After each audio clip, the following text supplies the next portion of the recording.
Hello, জয় Hind everyone. তো সকলে কেমন আছো?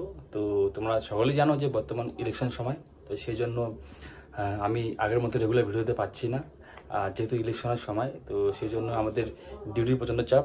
লাস্ট কিছুদিন আমি কুচবিহারে বিভিন্ন জায়গায় ডিউটি করলাম এবং এই সপ্তাহে শিলিগুড়ি বিভিন্ন জায়গায় ডিউটি করার পর আজকে আমরা আবার যাবো মালদায়। আজকেও আমাদের স্বাধীন ডিউটি ছিল। ডিউটি করার পর এখন বাজে রাত্রি 10টা। আমরা এখন রওনা দেবো মালদার উদ্দেশ্যে।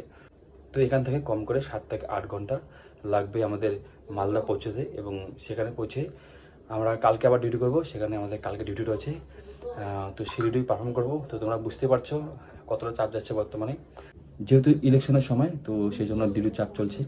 এবং সেই জন্যেই আমি আগের মতো তোমার সঙ্গে ভিডিও শেয়ার করতে পারছি না বা কমিউনিকেশন করতে পারছি না। হোপ সামনে আবারও আগের মতো ভিডিও আপলোড করতে পারবো এবং সকলের সঙ্গে আবারও আগের মতো কথা হবে। তো ঠিক আছে, তো দেখা হচ্ছে নেক্সট ভিডিওতে।